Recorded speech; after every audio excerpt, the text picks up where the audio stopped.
সৃজন করলেন। এই কলা গাছের আরেকটি নাম হচ্ছে সৃজনী বৃক্ষ। নাম কি? সৃজনী বৃক্ষ। দেখবে ওটাকে কেটে নিলেও আবার ওই জায়গা থেকে সৃষ্টি হয়, সৃজনী, সৃজনী বৃক্ষ। এবং এটা আরেকটা নাম হচ্ছে রম্ভা। নাম কি? রম্ভা। কুন্দলা, কদলী, ওই কুন্দলা থেকে অপভ্রংশ, ব্যাকরণ যারা জানো, থেকে অপভ্রংশ কদলী, কদলী থেকে অপভ্রংশ কলা। ওই কদলী বৃক্ষের জন্ম হলো। যে বৃক্ষ ব্যতীত কোনো মহৎ কার্য, ভগবত কার্য সুসম্পন্ন হবে না, যার পত্র ছাড়া কোনো ভগবত কার্য সুসম্পন্ন হবে না, যার ফল ব্যতীত কোনো ভগবত কার্য সুসম্পন্ন হবে না, তার সকল কিছুই ভগবানের সেবায় লাগবে। ওই কদলী বৃক্ষকে দেবগুরু বৃহস্পতির প্রতীক রূপে কল্পনা করা হয়। ভাগবত যজ্ঞ থেকে শুরু করে সকল পুজো পার্বণ, ভগবান শ্রী নারায়ণের পুজো থেকে শুরু করে যা কিছু আছে, সকল কিছুর পূর্বে সেই কদলী বৃক্ষকে সর্বপ্রথম আমন্ত্রণ জানাতে হয়। ভক্তি আমাদের প্রত্যেকের হৃদয়ে আছে, কিন্তু ওই ভক্তি সৃজনী শক্তিটাকে জাগ্রত করিয়ে দেওয়ার জন্য দেবগুরু বৃহস্পতির আশীর্বাদটা খুবই দরকার। ওই কদলী বৃক্ষকে আমন্ত্রণ করা হয়, শিকড় সহ তাকে তুলে আনতে হয়। কখনো কলা গাছ কেটে আনবে না, যেটা আমরা এই যজ্ঞে এনেছি, তাহলে সেই যজ্ঞে কখনো সেই কদলী বৃক্ষের তথা বৃহস্পতির তথা সৃজনী শক্তির পূর্ণ আশীর্বাদ আমরা প্রাপ্ত হতে পারবো না। যজ্ঞ শেষে সেই কদলী বৃক্ষকে শ্রদ্ধার সঙ্গে গৃহের মঙ্গলের জন্য রোপণ করে দিয়ে দিতে হয়। বুঝলে তো? পূর্ব ঋষির অবৈতকি আশীর্বাদ এই কদলী বৃক্ষ। আরো দেখবে যজ্ঞের মাঝে আম্রপত্র দেয়া হয়, হয় কি হয় না গো? আম পাতা কয়টি দিতে হয়? 108টা। 108 কেন? 7টা দিলে দোষ কি, 6টা দিলে দোষ কি, এটা আগামীকাল বলবো। সেই কদলী বৃক্ষ আমরা প্রাপ্ত হলাম সৃজনী শক্তির প্রতীক রূপে, দেবগুরু বৃহস্পতির প্রতীক রূপে। কুঞ্জুর মাঝেও দেখবে সেই কদলী বৃক্ষকে দেয়া হয়। এটা তো তত্ত্বগত দিক থেকে। আর লীলার দিক থেকে দম্পতিদেরকে সতর্ক করা হয়, দেখো বৈবাহিক জীবনে যাচ্ছ, এমন আচরণ করিও না, দেখো ওই আচরণের ফল কি হয়েছিল। বুঝলে? এবার আমরা তো জানি না ওই তত্ত্ব, বিয়ের সময় কলা গাছ আনতে হয়, তাই এটা আনি, বুঝলাম না, জানলাম না। এরপরে কুঞ্জু দেখবে গোলাকার, কোন বিন্দুকে কেন্দ্র করে বৃত্ত অঙ্কন হয় কি হয় না? বিন্দুকে কেন্দ্র করে বৃত্ত অঙ্কন হয়। দেখবে মাঝখানে বর বসছে, এই দেখো বিন্দু, এই দেখো সার্কেল, কুঞ্জুটা গোলাকার। দেখবে যখন বর বসে, একটা পুরুষ যখন বসে, বিবাহের সময় নারী অর্থাৎ রমণী, সেই বধূ বরের চরণে অঞ্জলি দেয়, দেখি দেয় না গো মা? কেন? কারণটা কি? কখনো তো গুরু বৈষ্ণব ভগবান ছাড়া কারো চরণে পুষ্প দিতে নেই, তাহলে একটা সাধারণ মানুষকেও পুষ্প দেয়া হচ্ছে বিয়ের সময়, এটার পিছনে তত্ত্বটা কি? কারণ এখানে ওই পুরুষ, ওই বর সাধারণ কোনো মানুষ নয়, সে নারায়ণের স্বরূপ। কি? নারায়ণের স্বরূপ। নারায়ণের সঙ্গে কি আসে গো? দেবতা আসে। নারায়ণের সঙ্গে কে আসে? দেবতা। যদি নারায়ণের সঙ্গে দেবতাই আসতো, তাহলে মাংস 1 পিস কম হলো কেন, এই নিয়ে ঝগড়া লাগে কেন বিয়েতে? তাহলে ওরা নারায়ণের সঙ্গে দেবতা এসেছে না অসুর এসেছে গো? কে এসেছে? একাদশীর দিনেও বিয়ে হয়, আবার নারায়ণের চরণে অঞ্জলি দিচ্ছে, আর নারায়ণের সঙ্গে দেবতাও এসেছে। তো একাদশীর দিনে কি নারায়ণের সেবক যারা, ওরা কি অন্ন খায় গো? অন্ন খায় কি? অসুরেরা খায়। তো আমাদের সিলেটে একটা প্রবাদ আছে, বলবো? এরে রে ভাই এরে জামাই এইসব বিয়ে করতা, তোমরা আইসো খেরে। বর যাত্রীদেরকে বলছে যে বর তো বিয়ে করতে এসেছে, তোমরা কেন এসেছ?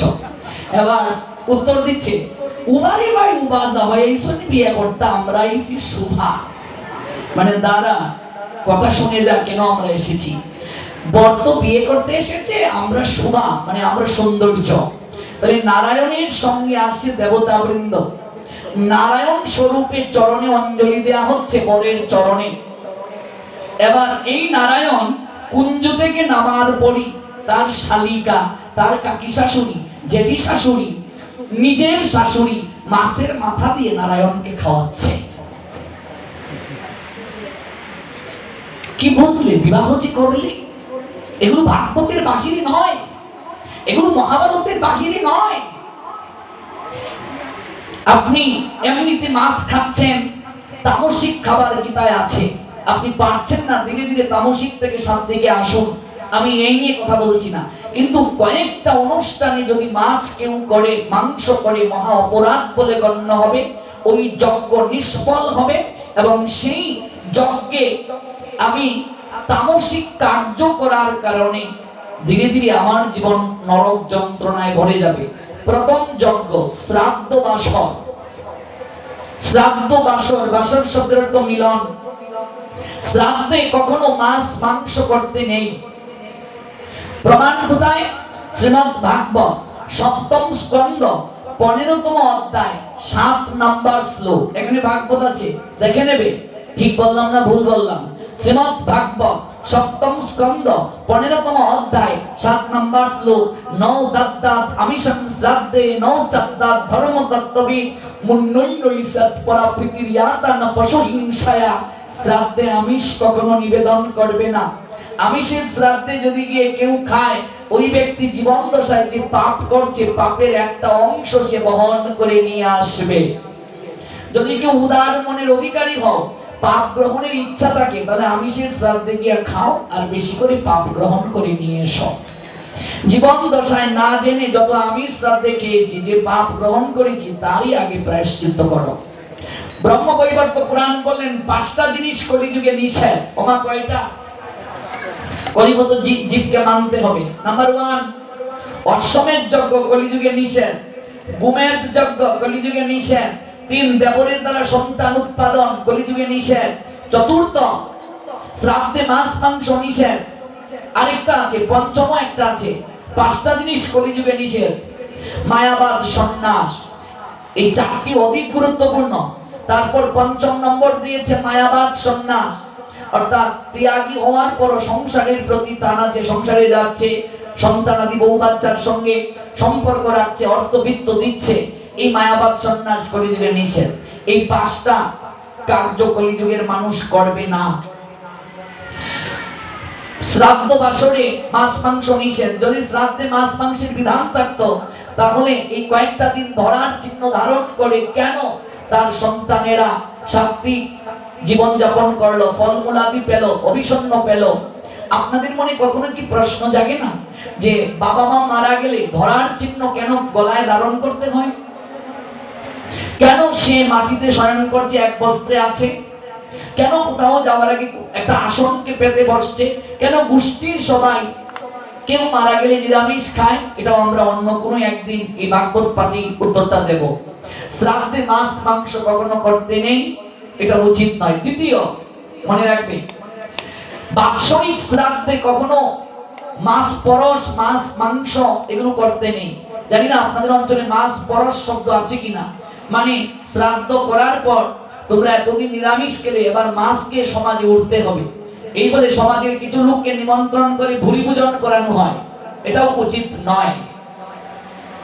আবার অনেক ব্রাহ্মণরা বলবে ব্রহ্ম বুঝছি না দিলে তো হয় না। এবার ব্রহ্ম কি এটাই জিজ্ঞেস করো, বলতে পারবে না। ব্রহ্ম আবার খায় নাকি? দ্বিতীয়, আমরা জানলাম বাৎসরিক শ্রাদ্ধগুলোতে, একাদিষ্টগুলোতেও এগুলো করা যাবে না। তৃতীয়, অন্নপ্রাশন, সন্তানের মুখে প্রথম অন্ন কখনো বিরিয়ানি দিয়ে নয়, মুরগির ঠ্যাং দিয়ে নয়, মহাপ্রসাদ দিয়ে দিতে হয়। আজকাল আমরা এই বিষয়গুলো ধীরে ধীরে একটু পালন করার চেষ্টা করছি। আপনি আপনার জীবনে সর্বপ্রথম মুখের মাঝে অন্ন নেবেন, অন্নটা যেন ভগবানেরই নিবেদিত হয়। চতুর্থ কার্য, বিবাহ বার্ষিকী, জন্মদিনে মাছ মাংস খেতে নেই। জন্মদিনটা অবশ্যই পালন করবে, বিবাহ বার্ষিকীটা অবশ্যই পালন করবে, কিন্তু কেক কেটে পালন করতে হবে তা নয়। এটা বিজাতীয় সংস্কৃতি। আপনার সন্তানের জন্মদিন মনে করুন 15তম, 15টা আমরা মোমবাতি জ্বালাই, তাই তো? একটা কেক সামনে রাখি, তারপর হ্যাপি বার্থডে টু ইউ, বুঝলে? এটা কি? ফু দিয়ে মোমবাতি নিভিয়ে দেই। তোমরাও কি মোমবাতি নিবাও? তোমরা জন্মদিন করোই না, এখন না পরিবর্তন হয়েছে, আগেও কি মোমবাতি জ্বালাতে, মোমবাতি নিবাতে? আচ্ছা, তারপর হ্যাপি বার্থডে টু ইউ। এটা সনাতনী হিন্দুদের সংস্কৃতি নয়, এটা খ্রিস্টানদের সংস্কৃতি। যতক্ষণ সন্তানের জন্মদিন ঠিক ততটা ঘৃত প্রদীপ, ক্যান্ডেল নয়। হিন্দুদের মন্দিরে আজকাল মোমবাতি জ্বালানো ফ্যাশন হয়ে গেছে। মোমবাতি যদি কোনো নৈবেদ্যের মাঝে স্পর্শ করে, সেই নৈবেদ্য আর ভগবানের সেবায় লাগে না, মনে রাখবে। ওর মাঝে কেমিক্যাল রয়েছে। আগরবাতি আজকে যে বানানো হচ্ছে, ফ্যাক্টরিতে গিয়ে পর্যবেক্ষণ করে দেখা হয়েছে মাত্র কয়েক পার্সেন্ট ধূপ সেখানে থাকে। এই জন্য খাঁটি ধূপ জ্বালানোর চেষ্টা করবে। ধূপ অ্যান্টিভাইরাস রূপে পয়জনকে নাশ করে। প্রত্যেকটার পিছনে একটা দর্শন আছে, বিজ্ঞানের সূত্র আছে। ধূপটা জ্বালানোর চেষ্টা করবে। আগেরকার সময়ে আমার মা কাকিমা জেঠিমারা আগরবাতির প্রচলনটা ছিল না, ধূপ। এখন এগুলো শুনলে তো আগরবাতি যারা যে সকল ফ্যাক্টরি আছে এই লোকগুলো খেপবে, কিন্তু এটাই বাস্তবতা। আগরবাতিতে যে পরিমাণ কেমিক্যাল দেয়া হয়, এই যে আমরা নাসিকায় সুগন্ধিটা নিচ্ছি, কিংবা এই যে মশার স্প্রে আমরা যে দেই ঘরের মাঝে, কয়েল, এগুলো কতটা যে শরীরের জন্য ক্ষতিকর। আমি কোনোদিন মশার এই যে স্প্রে গুলো আমি ব্যবহার করি না, রুম স্প্রে এগুলো আমি ব্যবহার করি না। এগুলো যে কতটা শরীরের জন্য ক্ষতিকর, সিগারেটের ধোঁয়া থেকেও মারাত্মক ক্ষতিকর। একবার একটা স্বাস্থ্য গবেষণায় দেখা গিয়েছে আগরবাতির ধোঁয়া এত পরিমাণ সুগন্ধি কেমিক্যাল দেয়া হচ্ছে, এর মাঝে বিষ।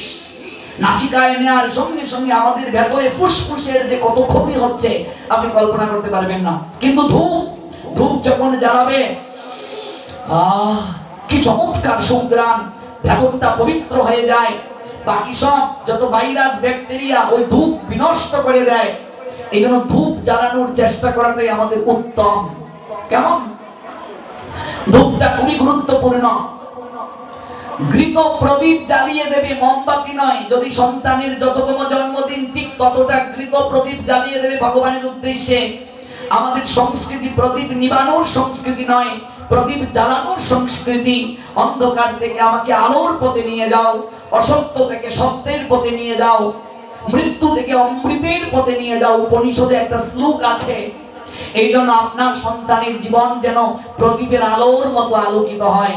যেদিন আপনি বিবাহ করেছিলেন, আপনার যততম বিবাহ বার্ষিকী, ঠিক ততটা ঘৃত প্রদীপ ভগবানের উদ্দেশ্যে জ্বালিয়ে দেবে।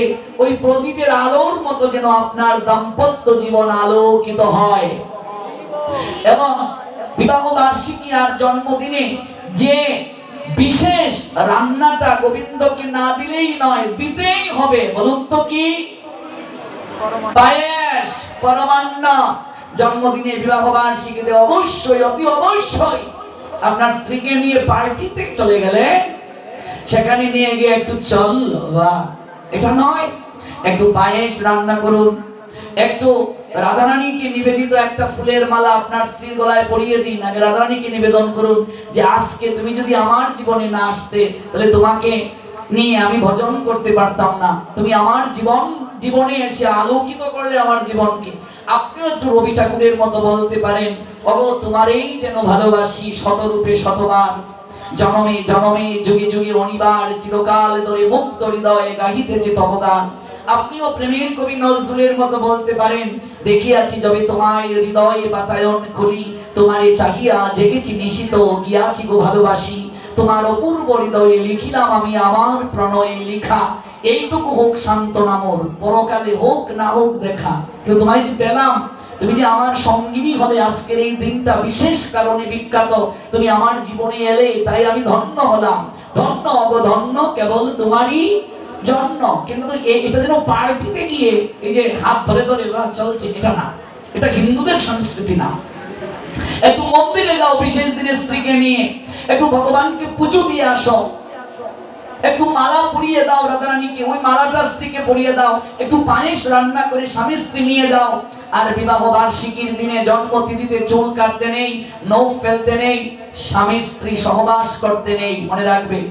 এবং এই দিন কখনো উষ্ণ জলে স্নান করতে নেই, তিথির সঙ্গে শরীরের একটা যোগসূত্র থাকে। এগুলো যদি আরো কয়েকটা দিন দীর্ঘ সময় পেতাম অনেক ব্যাখ্যা তত্ত্ব বলতে পারতাম, কিন্তু ভাগবতে আমাদের আবার ফিরে যেতে হবে। এত বিস্তৃতভাবে তত্ত্বগুলো সময়ের কারণে বলতে পারছি না। বিশেষ তিথি আমাদের জীবনকে পরিবর্তন করে, তিথির সঙ্গে মনের একটা সংযোগ থাকে, এটা প্রয়োজন। এই জন্য প্রদীপ জ্বালিয়ে দেন আলোকিত জীবনের জন্য। প্রদীপ নিবারু সনাতনী হিন্দুরা এটাকে কি মনে করে? অমঙ্গলের চিহ্ন মনে করে। জানি না আপনাদের অঞ্চলে এটা আছে কি নেই। আমাদের সিলেট অঞ্চলে দেখবে বিবাহের সময় বরের পক্ষ থেকে একটা মুখ চন্দ্রিকার প্রদীপ যায়, কনের পক্ষ থেকে একটা মুখ চন্দ্রিকার প্রদীপ যায়, দুই পক্ষে দুটো প্রদীপ জ্বালিয়ে দেয়, সারা রাত ব্যাপী ঘৃত প্রদীপ। এটা প্রদীপের আলোর মতো জীবন যেন আলোকিত হয়। তারপর দেখবে কুঞ্জুটা গোলাকার। এই তত্ত্বে যাওয়ার আগে আরেকটা জিনিস জেনে যান, বিবাহতে কোনোদিন মাছ মাংস করতে নেই, এটা উচিত নয়, এটা একটা যজ্ঞ। আজকাল এগুলো কেউ জানার চেষ্টা করে না, মানার চেষ্টা করে, শ্রাদ্ধই মানে না, আর বিবাহ মানবে মাছ ছাড়া। বৈদিক বিধিযুক্ত বেদ আনুগত্যে যজ্ঞানুষ্ঠান, এটা করতে নেই, বর নারায়ণ স্বরূপ। তারপর আরো বিশেষ কিছু দেখবে আমরা ভুল করি। কুঞ্জুর মাঝে কনে সেজে গুজে উঠলো, এখন তো বিভিন্ন কমিউনিটি সেন্টারে বিয়ে হয়, কনের সঙ্গে দেখবে আরো সেজে গুজে তার বৌদিরা বান্ধবীরা উঠেছে। আপনাদের অঞ্চলে উঠে কনের সঙ্গে? তারপর যত স্মার্ট মেয়ে হোক, কুঞ্জুর তলে সে হাঁটতেই পারে না, একেবারে এমন ভাবে যাচ্ছে লোকাল ট্রেন থেকেও একেবারে। আর দেখবে তার বৌদিরা টেনে টেনে টেনে নিয়ে যাচ্ছে। তারপর দেখবে বর এবার বসেছে, বরের গলায় যখন মালা দেবে, যদি মেয়ে একটু খাটো থাকে, বরের মাথায় মুকুট আছে, নাগাল পাচ্ছে না, অর্ধেক বিয়ে বৌদি বসে যায়, বৌদি মালাটা দিয়ে দিচ্ছে হাত ধরে। এরকম হয় কি সমাজে? হয় না? আপনাদের অঞ্চলে কুঞ্জতে বউ কি একাই উঠে, সঙ্গে কেউ উঠে না? এটাই সবচেয়ে ভুল। কুঞ্জ বাসরে কনে ব্যতীত ভেতরে আর কেউ প্রবেশ করতে পারবে না। এখানে বৌদি পরিচয় নয়, সবাই সখী। ওরা কে? সখী। বিভিন্ন জায়গায় বিয়ে হয় কাগজের মালা দিয়ে। দেখবে ভগবানকে কাগজের মালা দেয়া হয়, কীর্তনিয়াদেরকে কাগজের মালা দেয়া হয়, ভক্ত বৈষ্ণবকে কাগজের মালা দেয়া হয়। মা বাবা দেহ রেখেছেন, ছবি টাঙ্গিয়ে দিয়েছি, কাগজের মালা। কোনোদিন ভুল ক্রমে কার্য করবে না, এটা তামসিক বলে গণ্য। ভালো করে কথা বুঝবে। হরিভক্তি বিলাসে আছে গন্ধহীন পুষ্পের মালা গোবিন্দকে দিতে নেই। আজকাল বহু কীর্তনিয়াকে দেখবে সেফটি পিন দিয়ে কি বলে টাকা পাঞ্জাবির মাঝে গেঁথে গেঁথে দেয়া হয়, টাকার মালা গলায় দিয়ে দেয়া হয়, লক্ষ্মী হারা হবে। আমাদের সনাতনী হিন্দুদের সংস্কৃতি, টাকা যদি চরণে যায় প্রণাম দিতে হয়, গুরু বৈষ্ণবকে প্রণাম দিয়ে পায়ের কাছে টাকা রাখবে না। প্রণামী কখনো উন্মুক্ত দিতে নেই, মাটিতে রাখতে নেই, থালার মাঝে দাও, নতুবা খামের ভিতরে ভরে দাও। লক্ষ্মী সম্মান করো, শ্রদ্ধা করো অর্থকে। যত রাজা জমিদারদের বাড়ি আমরা অতীতে দেখেছি, চৌধুরী বাড়ি, তালুকদার বাড়ি, প্রত্যেক বাড়ির কোনো ঐতিহ্য আছে। চামচিকার বসবাস দেখবে, ইঁদুরের গর্ত, সাপের গর্ত, কারণ কি? লক্ষ্মী তাদের উপর দৃষ্টি সরিয়ে নিয়েছে। ওরা দেখবে বাইজি নাচিয়েছে, মদ খেয়েছে, আর টাকা দেখবে এইভাবে দিয়েছে, দেখেছো তো? এখনো দেখবে বাউল গানে বাইজিদেরকে, নর্তকীদেরকে এরকম টাকা ছড়িয়ে দেয়া হয়। লক্ষ্মী তোমার গৃহে থাকবে না, নিয়ে যাও কথাটা একেবারে মনে গেথে। হয়তো তুমি চলে যাবে, তোমার সন্তানের যে পরম্পরা আসবে, লক্ষ্মী কোনোদিন থাকবে না। অর্থকে যারা অপমান করে, এই অর্থকে যারা কুক্ষেত্রে ব্যয় করে, ভগবান অর্থ দিয়েছেন, অর্থ দিয়ে তুমি ব্যবসালয়ে যাচ্ছ, মদ খাচ্ছ, অসৎ কার্য করছো, কোনোদিন লক্ষ্মী তোমার দিয়ে থাকবে না। প্রশ্নই উঠে না, প্রশ্নই উঠে না। বৃহস্পতিবারে কোনোদিন পেঁয়াজ রসুন খাবে না, লক্ষ্মীর গঠ পরিবর্তন করছো আর পেঁয়াজ রসুনের গ্রামও চলছে, গৃহলক্ষ্মী কোনোদিন থাকবে না তোমার গৃহে। লক্ষ্মী ছাড়া কপাল পুরা কেউ না ভালোবাসে।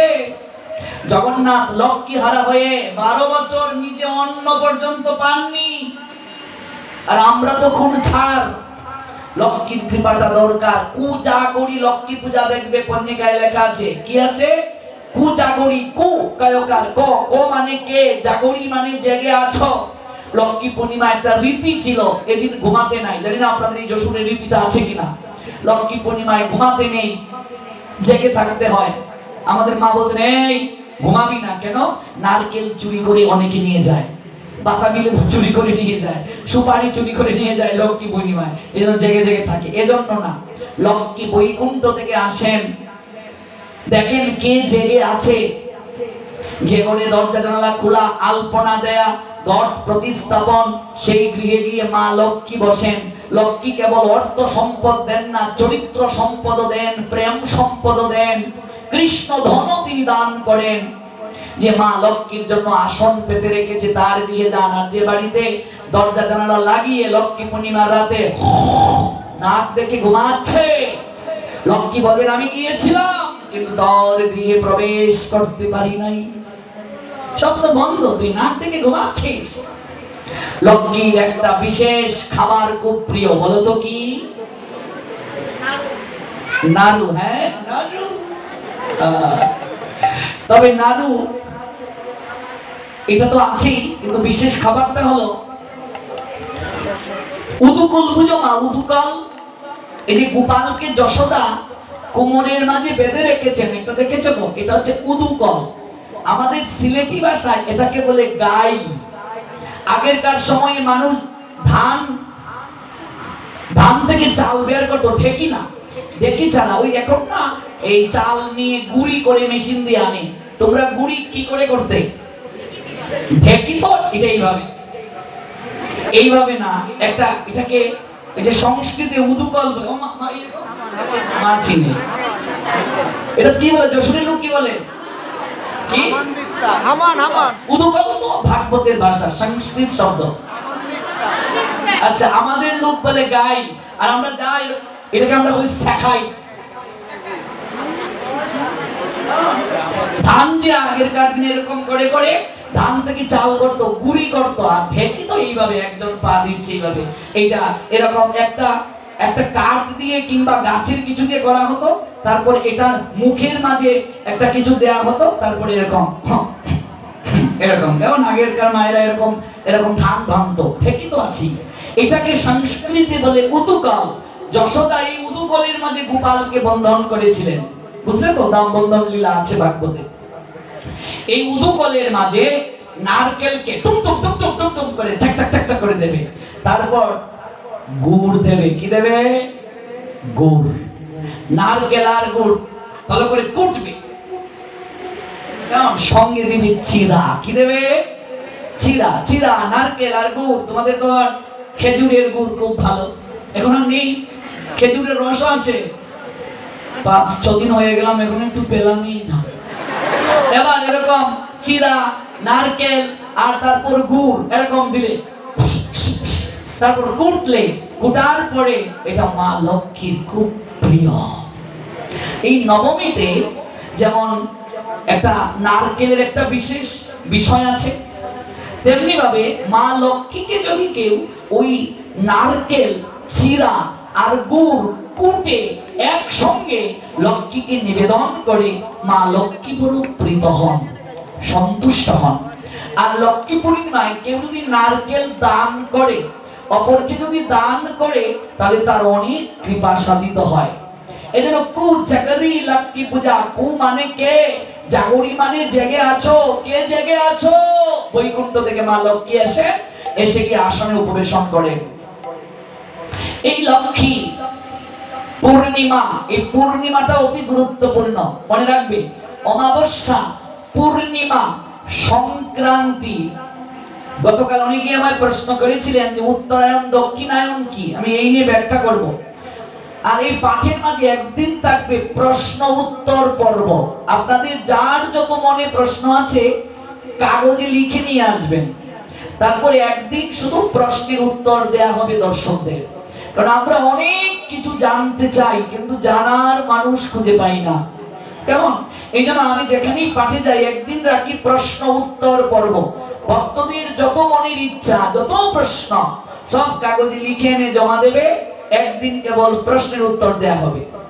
তো এই যে মা লক্ষ্মী, এই লক্ষ্মী আমার প্রত্যেক নারীর অংশ সদৃশা, লক্ষ্মীর অংশ সদৃশা ওই রমণীগণ, নারীগণ। কুঞ্জু বাসনে উঠল, আর যে সকল বউ দিদি থেকে শুরু করে যারা সেজেগুজে উঠলেন, ওনারা হলেন সখী। ওনারা সহায়তা করবে তাকে, হাতে পুষ্প তুলে দিতে পারেন, মালা তুলে দিতে পারেন, কিন্তু তিনি যখন মালাটা পরাবেন তাকে কেউ স্পর্শ করবে না, হাত ধরবে না। আর মালাটা বাজার থেকে একটা দড়ির মালা এনে গিফট দিয়ে দিলাম তা নয়।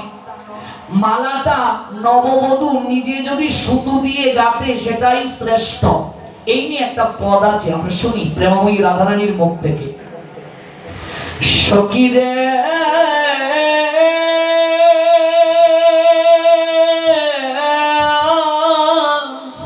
তুমি কুবাড়িয়ে দাও, আজি শয়ন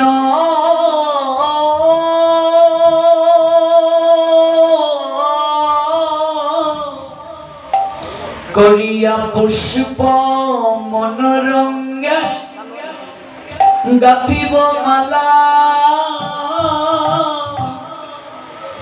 পরাব আমার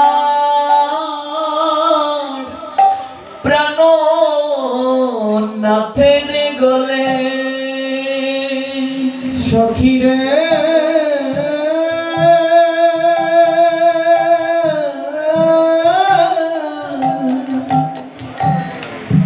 আজি চয়ন করিয়া পুষ্প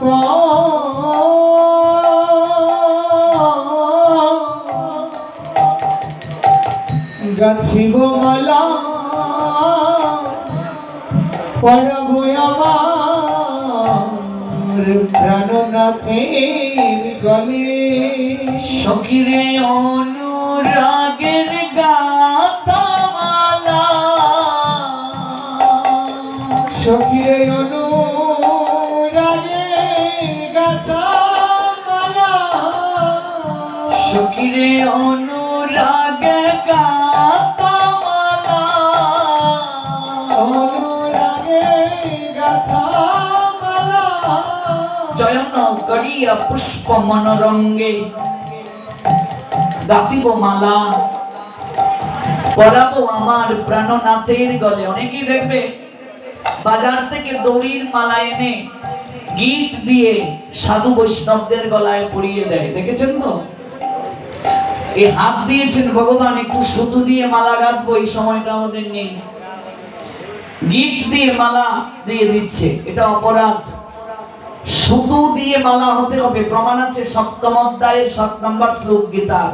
A conqueror of all, there is no truth superior to me. Everything rests upon me as pala strung on thread. Thread শব্দটা সুতা।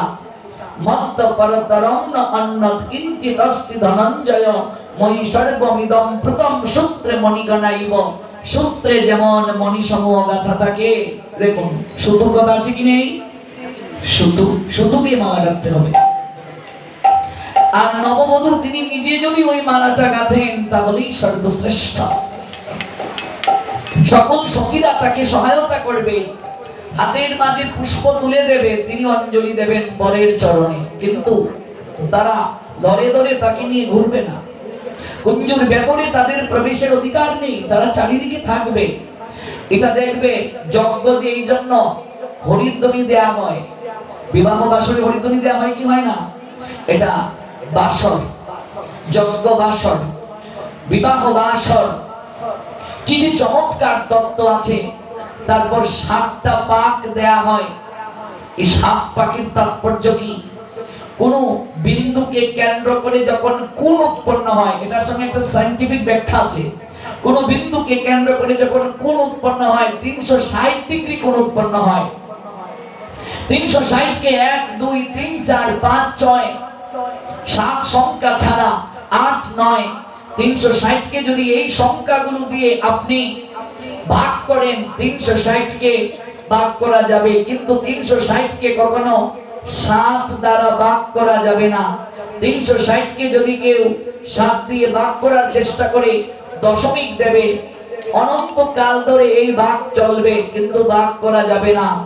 এই জন্য আমাদের আর্য ঋষিগণ একটা থিওরি দিলেন, পাক হবে 7টা, অর্থাৎ কুঞ্জুর যে স্ট্রাকচার, 7 সংখ্যার যে পাক, এর দ্বারা স্বামী স্ত্রীর মাঝে একটা বিশেষ তত্ত্ব জানানো হচ্ছে। স্বামী স্ত্রীর সম্পর্কটা হচ্ছে অবিভাজ্য। পৃথিবীর কোনো কিছু দ্বারা এই সম্পর্ককে বিনষ্ট করা যায় না। বুঝবে, সনাতনীদের প্রত্যেকটা আচারের পিছনে একটা রহস্য আছে। আজকাল কিছু মূর্খ লোকেরা বউয়ের সঙ্গে মাকে তুলনা করে, মায়ের সঙ্গে বউকে তুলনা করে। এটা সবচেয়ে বড় মূর্খতা। মা মায়ের জায়গায় শ্রেষ্ঠ, স্ত্রী স্ত্রীর জায়গায় শ্রেষ্ঠ। মায়ের সঙ্গে স্ত্রীকে তুলনা হয় না, স্ত্রীর সঙ্গে মাকে তুলনা হয় না। মায়ের সঙ্গে সম্পর্ক বাৎসল্য, স্ত্রীর সঙ্গে সম্পর্ক মধুর। দুটো আলাদা সম্পর্ক, দুইজন দুই জায়গায় শ্রেষ্ঠ। দুইজনকে এক জায়গায় যদি পার্থক্য নিরূপণ করতে চায়, এটা হবে শ্রেষ্ঠ বোকামি, শ্রেষ্ঠ মূর্খতা। এই জন্য বিবাহের একটা বিশেষ স্ট্রাকচার, কুঞ্জু, 7 পাক, বিভিন্ন যে উপকরণ, এগুলোর মাধ্যমে একটা বিশেষ তত্ত্ব জগৎকে শিক্ষা দেয়া হয়। তারপর স্মৃতিতে সিঁদুর পরিয়ে দেয়া হয়। এই সিঁদুরের উৎপত্তি কোত্থেকে? সিঁদুর দিচ্ছি বলো? হ্যাঁ, অনেকেই জানি না, কিন্তু সিঁদুর পড়ছি। কয় জায়গায় সিঁদুর পড়তে হয়? 5 জায়গায়।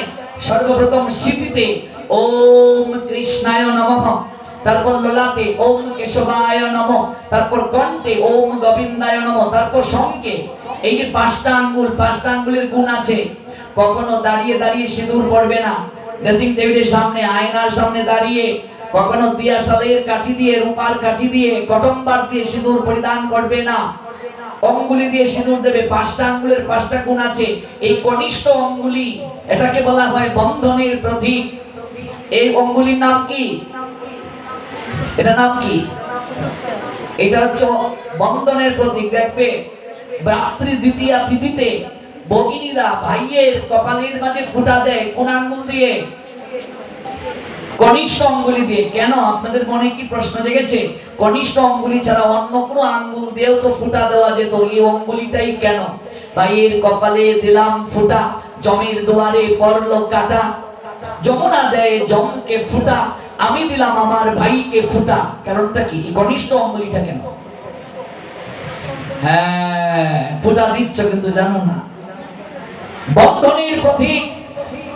ভ্রাতার ভগিনীর বন্ধন যেন কোনোদিন ছিন্ন না হয়, এই জন্য দেখবে বিবাহের পরে এই দুটো কনিষ্ঠ অঙ্গুলিকে এমন করে বরার কনেকে দিয়ে চক্রাকারে ঘুরানো হয়, এ বাঁধন যেন কোনোদিন না যায় ছিঁড়ে। বলছি ঠিকই, কিন্তু কদিন পরে উকিল দলে ডিভোর্সের চেষ্টা করছে। তারপর সঙ্গে এই যে অঙ্গুলি, দেখো এই যে বৃদ্ধা অঙ্গুলি, এটা কিসের প্রতীক? দেখবে যুদ্ধে যাওয়ার সময় ক্ষত্রিয়রা এই বৃদ্ধ অঙ্গুলি দিয়ে, কিংবা বিবাহের সময় যখন পরিয়ে দেয়া হয় বরের কপালে ফুটা, কোন অঙ্গুলি দিয়ে দিতে হয়? বৃদ্ধ অঙ্গুলি দিয়ে। এটা হচ্ছে বিজয়ের প্রতীক। এই 5 আঙ্গুল যদি ব্যাখ্যা করি, ঘুরতে গেল, এই যে আপনি জব করছেন, এই আঙ্গুলটাকে বাইরে রাখছেন কেন? কারণ কি? এ দুষ্কর্ম কি সমাজের? তাকে বাহিরে রেখে দিলে কারণটা কি? এর দোষ কি? এটা হচ্ছে ক্রোধের প্রতীক। আঙ্গুল নমাইয়া কথা কও। কোন আঙ্গুল যায়? শিউলির মা সাহস কত বড়, আমার সাথে আঙ্গুল দাবিয়ে কথা বলে। কোন শিউলি থাকলে ক্ষমা করবে? কোন আঙ্গুল? আঙ্গুল ক্রোধের প্রতীক। এই অঙ্গুলি কোন কার্যে লাগলে অনিষ্ট হয়। এটা না আমি বুঝলাম, কিন্তু এটার সাথে শাস্ত্রের সম্পর্ক কি? এই অঙ্গুলি একবার রাধারানীর লীলায় ব্যাঘাত ঘটিয়েছিল। আমরা এই লীলায় যাচ্ছি না, আগে তত্ত্বটা জানি। এটা পেলাম আমরা বিজয়ের প্রতীক। তারপর এই যে তিলক দিয়ে আমরা দেখেছো ঊর্ধ্ব রেখার প্রতীক, আয়ুর প্রতীক। সিঁদুর দিতে হয় এই অঙ্গুলি দিয়ে। সিঁদুর কখনো এইভাবে নয়, এইভাবে ঊর্ধ্ব রেখায় যাক, দেখলে তো? তারপর এই অঙ্গুলি দিয়ে শঙ্কের যে মুখ আছে না, শঙ্কের মুখ দেখেই চেনা যায় শঙ্খ কত প্রকার, শঙ্খটা কেমন, মুখ দেখলেই বুঝতে পারবে। এই সিঁদুর দিয়ে শঙ্কের এই মুখে দেবে, প্রথম ডান হাতের শঙ্কের মুখে, তারপর এই অঙ্গুলি দিয়ে বাম হাতের শঙ্কের মুখে দেবে ওম মধুসূদনায় নমঃ। তারপর এই যে সিঁদুর লেগে রইল অঙ্গুলিতে, এটা বস্ত্রে দেবে ওম মাধবায় নমঃ। যারা বিষ্ণু মন্ত্রে দীক্ষিত হয়ে যায়, বৈষ্ণবীয় ধারায় চলে আসে, তাদের ললাটে সিঁদুর দেওয়ার প্রয়োজন নেই। কারণ এই যে আমরা তিলক দিচ্ছি, একদিকে ব্রহ্মা, একদিকে মহাদেব, মাঝখানে বিষ্ণু। এই তিলক হচ্ছে হরি মন্দির, এটাকে বলা হয় ঊর্ধ্বপুণ্ড। এটাকে কি বলে? ঊর্ধ্বপুণ্ড। হরিভক্তি বিলাস পড়বে। এখন আমরা সামাজিক ক্ষেত্রে যেহেতু চলি, এই জন্য আমরা ললাটে যদি না দেই কেমন দেখা যায়। কিন্তু যে বিষ্ণু মন্ত্রে দীক্ষিত হয়ে সতত তিলক ধারণ করে, সে কেবল সিঁথিতে দেবে, শঙ্কে দেবে, কণ্ঠে দেবে, বস্ত্রে দেবে, কিন্তু তিলকের মাঝখানে সিঁদুর না দেওয়াই শাস্ত্র বলেছে। কিন্তু আপনি যদি দেন সেটি অন্য কথা, সমাজ রক্ষার্থে, আমি সেদিকে বলবো না। এই 5 জায়গায় ওম কৃষ্ণায় নমঃ, ওম কেশবায় নমঃ, ওম গোবিন্দায় নমঃ, ওম মধুসূদনায় নমঃ, তারপর ওম মাধবায় নমঃ। এখানেই শেষ নয়, তারপর ধ্যান মন্ত্র বলতে হবে সিঁদুর পরার পর। বুঝলে ও মায়েরা? সিঁদুর তো এতদিন পরলে দাঁড়িয়ে দাঁড়িয়ে সিঁদুর পরা যাবে না, আসন করে বসতে হবে। এবার সিঁদুর দিলে, দেওয়ার পর ওই যে ওম মাধবায় নমঃ শাড়ির আঁচলে। এবার আমাকে একজন মা প্রশ্ন করেছিল, আচ্ছা আমরা যারা ম্যাক্সি পরি তখন কোথায় পুষবো? কি আর করবে, ম্যাক্সিতেই পুষবে ওম মাধবায় নমঃ। যারা জামা কামিজ পরো তারা ওড়নাতেই পুষবে ওম মাধবায় নমঃ। যেহেতু শাস্ত্রে আছে শাড়ির আঁচলে, কি করবে? বস্ত্রেই মুছো। এবার এখানেই শেষ নয়, ধ্যান বলতে হবে। এই দুটো শঙ্খ করে ধরবে, তারপর স্মৃতি স্পর্শ করবে, তারপর চক্ষু মুদ্রিত করবে, তারপর মন্ত্র বলবে শিরভূষণ সিন্ধুরম বর্তুরায়ু বিবর্ধনম সর্বরত্নাকরম দিব্যম সিন্ধুরম প্রতি গৃহ্যতাম। 3 বার প্রণাম দেবে। প্র্যাকটিক্যাল দেখিয়ে দিচ্ছি। মনে মনে বিয়ের দেবতাকে স্মরণ করবে। বিয়ের দেবতার নাম কি? প্রজাপতি। কোন প্রজাপতি? ফরি। বিবাহের কার্ডটাই তো আমরা ভুল করছি হিন্দুরা। বিয়ের কার্ডের মাঝে দেখবে একটা ফরিং প্রজাপতির ছবি, এটাই সবচেয়ে ভুল। যারা বিয়ে করো নাই তারাই ভুল করিও না, যারা করে ফেলেছো তো করেই ফেলেছো। বিয়ের কার্ডে ফরিং প্রজাপতি দেবে না, এখানে ব্রহ্মার ছবি হবে। ব্রহ্মার একটি নাম হচ্ছে প্রজাপতি, বুঝলে? বিয়ের দেবতা ব্রহ্মাকে স্মরণ করবে। শিরভূষণ সিন্দুরম, শিরের ভূষণ হচ্ছে সিঁদুর। ভর্তুরায়ু বিবর্ধনম, ভর্তা যুগায়ু, ভর্তুরায়ু পতির একটা সমার্থক শব্দ। পতির আয়ু যেন বিবর্ধনম বিবর্তিত হয়। সর্বরত্নাকরম দিব্যম সিন্দুরম প্রতিগৃহ্যতাম। মনে রাখবে, একটা নারীর স্বর্গীয় সৌন্দর্য, বৈকুণ্ঠের সৌন্দর্য হচ্ছে এই সৌন্দর্য। একটা নারী কি কি পড়বে দেখো। চরণে আলতা, যে কোনো মঙ্গলজনক কার্যে প্রত্যেক নারী চরণে আলতা পড়বে।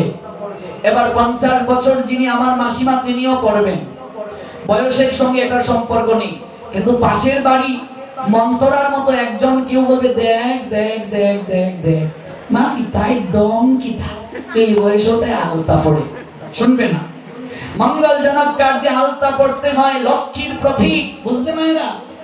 যখন একটা নারী বিবাহের পর শ্বশুর বাড়িতে আসে, আলতা গুলে তার মাঝে চরণ রেখে শুভ্র বস্ত্রের মাঝে চরণ চিহ্ন দিয়ে দিয়ে শঙ্খ বাজিয়ে তাকে ঘরে তোলা হয়, অর্থাৎ লক্ষ্মী ঘরে এলো।